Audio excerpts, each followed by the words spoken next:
अपने कर्जे अदा करना सिर्फ शराफत है, लेकिन जब बच्चों को अपने वालिदैन की गलतियों की कीमत चुकानी पड़ती है तो चीजें बहुत जल्दी पेचीदा हो जाती हैं। इंचियोन में शहर के सबसे बड़े सूदखोर गिरोह का एक अहम नफाज कुनिंदा है वो गॉन। वो मुश्किल केसेस को संभालता है। जब वो आता है तो कोई अस्पताल में पहुंच जाता है, लेकिन इस बार उसने किसी को आसानी से छोड़ दिया।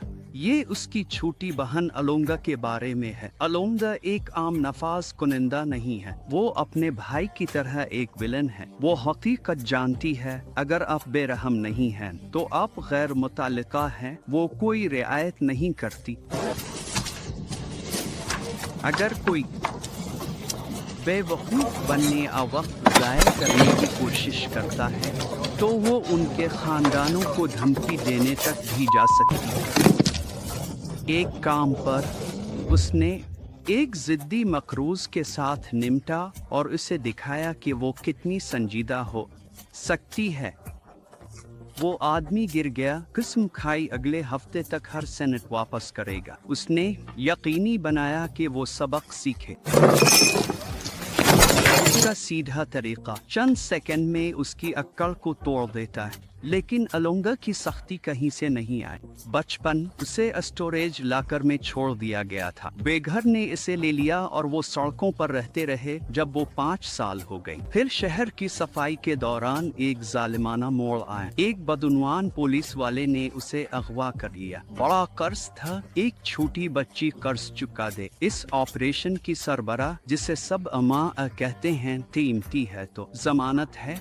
और अलोंगा इसकी तेज नजर और कातिलाना जिबिल्लत के साथ माँ को उसकी कीमत मालूम थी। माँ की सल्तनत इंचियोन के चाइना टाउन में बेखौफी से काम कर रही है, कानूनी हुदूद पर चलती है। वो नकदी की तारीख देवी चीनी मजदूरों को कर्ज देती है जो कोरिया में जिंदगी गुजारने के लिए बेचैन है।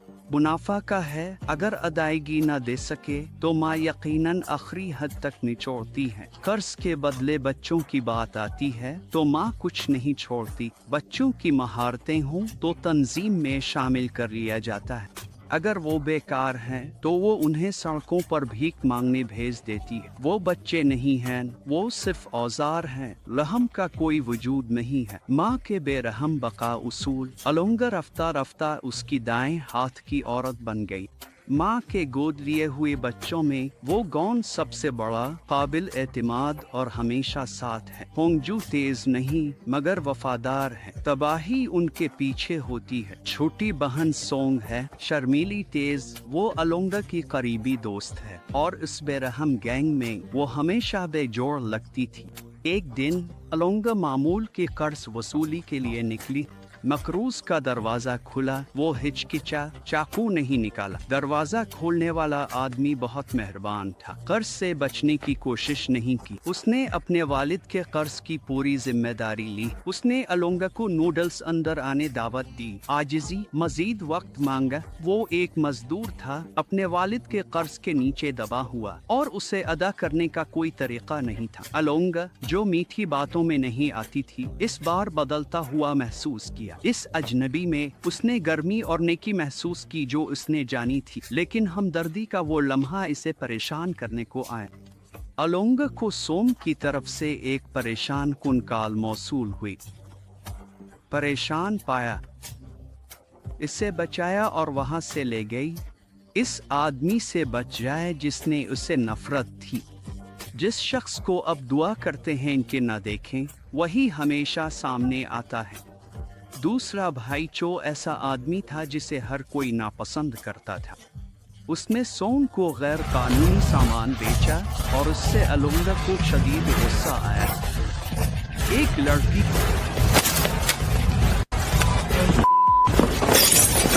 इसके जहन में सिर्फ वही अपनी छोटी बहन को डांट सकता है, किसी और को ये हक नहीं है। ठीक है, वो पहले ही अपनी गैंग बनाने की मंसूबाबंदी कर रहा है, जिसका मतलब है कि वो अलग होकर अकेला चलने का इरादा रखता है। लेकिन माँ के सामने वो अब भी एक नाक बहाता बचा है जो सख्त बनने की कोशिश कर रहा है। इसके पास कोई पैसे नहीं हैं, तो अगर वो अपनी गैंग को बढ़ाना चाहता है तो उसे अब भी माँ के पास कर्ज के लिए रेंगना पड़ेगा। लेकिन इसका मतलब ये नहीं है कि इसे सूद में कोई रियायत मिलेगी, खास तौर पर जब वो बागी ले पालक बेटा है जो कभी उसूलों पर नहीं चला। फिर भी माँ का असल सरदर्द ये नहीं है कि वो क्या करे। जब माँ ने पहली बार अयालुंगा पर नजर डाली तो उसने अपनी जवानी का अक्स देखा। उसने इसे किसी से ज्यादा अहमियत दी और यहाँ तक कि उसे मुमकिना जानिशीन के तौर पर देखा। तो जब अयालुंगा अपनी ताज़ा तरीन कर्ज वसूली से खाली हाथ वापस आई तो वो अयालुंगा को गलतियाँ करने की इजाजत नहीं देती। इस मरहले पर नहीं, उसने वोगोन को मकरूज की जांच के लिए भेजा। यही वजह थी कि इसने शुरू में सख्त वार्निंग दी। वोगोन को बिल्कुल मालूम था कि माँ कैसे सोचती है और दिल की गहराइयों में इसे डर था कि कहीं अयालुंगा किसी खतरनाक चीज में न पड़ जाए। जज्बात, लेकिन जिस चीज से वो डरता था वो फिर भी हो गई।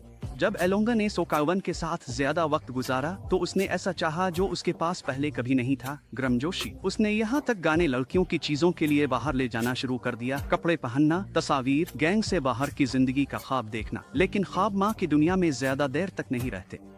जब उसे अयालुंगा के नरम दिल की खबर मिली तो उसने फैसला किया कि ये एक सख्त बेदारी का वक्त है। उसने अयालुंगा को हुक्म दिया कि वो सोकावन का कर्ज वसूल करे और होंजू, जो इसका पागल हमला आवर कुत्ता था, को साथ भेजा। अयालुंगा को बिल्कुल मालूम था कि उसका क्या मतलब है। उसने इसे रोका, कहा कि नीचे इंतजार करो और अकेली ऊपर भागी ताकि सोकावन को खबरदार करे कि भाग जाए। लेकिन सोकावन ने जाने से इनकार कर दिया। फिर होंजू अंदर धावा बोल दिया। अयालुंगा की कातिलाना जिबिल्लत जाग उठी। उसने इसे रोकने की कोशिश की लेकिन होंजू सिर्फ एक आवाज सुनता है, माँ की, और कोई चारा नहीं था।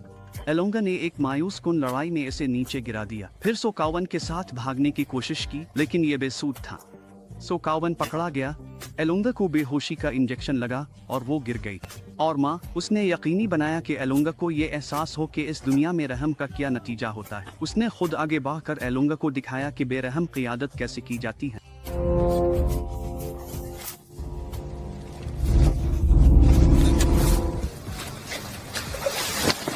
फिर इसने सोकावन को सर्जिकल अमले के पास भेज दिया ताकि इसमें जो भी कदर बाकी थी इसे निकाल लिया जाए। अयालुंगा ने माँ को खून में लथपथ देखा और वहीं बेहोश हो गई। इसके बाद माँ ने जानबूझकर अयालुंगा को चो के हवाले कर दिया, एक मुड़ी हुई सबक जिसका मकसद इसे सीधा डराना था। वोगोन ने अयालुंगा के लिए दरखास्त करने के लिए जल्दी की। इसे मालूम था कि उसकी सर्द मिजाजी के पीछे एक नर्म दिल छुपा हुआ है। यही वजह थी कि माँ को उसे तोड़ना पड़ा, क्योंकि इस बेरहम दुनिया में नरमी का मतलब मौत है। अगर अयालुंगा ने खुद को नहीं बदला तो वो एक लम्हा भी जिंदा नहीं रह सकती थी। जब अयालुंगा को होश आया तो उसने खुद को एक कमरे में बंद पाया जिसमें औरतों का एक ग्रुप था, चौक का सामान। लेकिन ये क्या है? तो मैंने तुम्हें कहा था कि छेड़छाड़ ना करो। शीदो ने उसे जलील करने का मौका देखा। लेकिन ये दम का क्या मामला है? इसीलिए मैंने तुम्हें कहा था। लेकिन अयालुंगा ने हार नहीं मानी। उसने एक स्प्रिंग बोर्ड खींच लिया। मुझसे छेड़छाड़ ना करो। इसे यरगमाल बनाकर फरार होने के लिए इस्तेमाल किया। जब माँ ने सुना कि चो के साथ क्या हुआ, इसे मालूम था कि हालात बिगड़ चुके हैं। क्योंकि हालात यहाँ तक पहुँच चुके हैं, अब और भी सख्ती से पेश आना पड़ेगा। इसी दौरान होंजू बेवकूफ और कम अक्ल था। एलोन से बदला लेने के लिए बेचैन था क्योंकि इसने इसे बेहोश कर दिया था। माँ, जो असल मसला बनता जा रहा था। अगर वो उसे बचा सकती वो करेगी, लेकिन अगर नहीं तो वो एलोन के रास्ते में एक और रुकावट था जिसे वो हटाने में हिचकिचाहट नहीं करेगी। माँ, ली यंग ने मुझे कहा कि एक बाल को भी न छूना और जाने देना। शेडो इस बात पर गुस्से में था कि माँ ने एलोन को कैसे तरजीह दी। इसका यकीन था कि वो ज्यादा ज़हीन, बेहतर और दूसरे बहन भाइयों से ज्यादा काबिल है, फिर भी नजरअंदाज किया गया।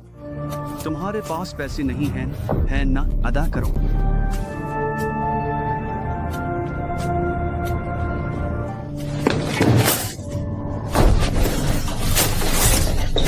अपने जिस्म से मुझे माफ करें। जैसा कि कहावत है, वालिदैन की नाफरमानी करना उन्हें कत्ल करने के बराबर है। जो कोई भी उन पर चीखने की जुर्रत करता है जिन्होंने उन्हें पाला, वो बचाने के लायक नहीं है। लेकिन माँ के लिए वो सिर्फ एक नाफरमान कुत्ता था, और ऐसे कुत्तों के लिए इसे अपने हाथ गंदे करने की जरूरत नहीं है। माँ के पास गद्दारों के लिए कोई रहम नहीं है। अब तुम नंबर 1 हो, मेरी बात सुनो। अयालुंगा, जो मुसलसल छपती और भागती रही, घर वापस आकर आखिरी बार देखना चाहती थी, लेकिन वो गैर मुतवक्के तौर पर होंजू से मिल गई। होंगजू ने एलोंगा की एक बात भी नहीं सुनी, चाहे इसने माजी में उसके साथ कितना ही अच्छा सलूक किया हो। एक बार जब उसे मार पड़ी तो वो हमेशा के लिए कीना रखता था। उसने एलोंगा पर बगैर किसी इंतबा अरहम के हमला किया और जब उसने मुआफी भी मांगी तो इसका कोई असर नहीं हुआ। निहायत नाजुक लम्हे में वोगोन वक्त पर पहुंच गया ताकि उसे रोक सके, लेकिन होंगजू पागल कुत्ते की तरह लड़ा। वोगोन के साथ जिदोजहद के दौरान उसने वोगोन की गर्दन में एक पिंसल घोंप दी। वोगोन ने दर्द को नजरअंदाज किया और याविलोंगा की हिफाजत के लिए हर मुमकिन कोशिश की। आखिर में इसे बचाने के लिए वो होंगजू को मारने पर मजबूर हुआ और इस अमल में अपनी जान भी गंवा बैठा।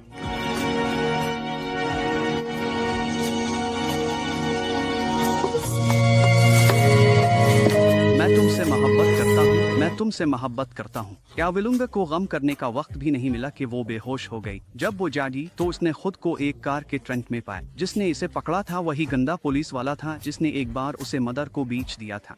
महज बका की जिबिल्लत पर इन्हिसार करते हुए याविलुंगा ने हालात को पलट दिया और पुलिस वाले को मार डाला। उसने सोचा पुलिस वाले को मदर ने उसे खत्म करने के लिए भेजा था। उसने मदर को फोन किया इसका सामना कर सके। याविलुंगा ने मुतालबा किया, वो जानना चाहती है वो वाकई इतनी नाकाबिल मुआफी है, मदर उसके मरने तक नहीं रुकेगी। मदर ने कोई वजाहत नहीं दी, सिर्फ चंद पुरसुकून सवालात पूछे।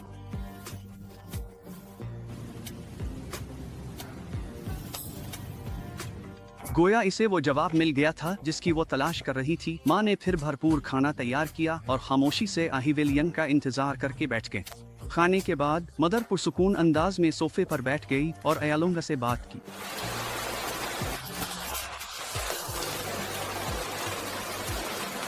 ये क्यों हुआ? मैं तुम्हें मारने आई थी।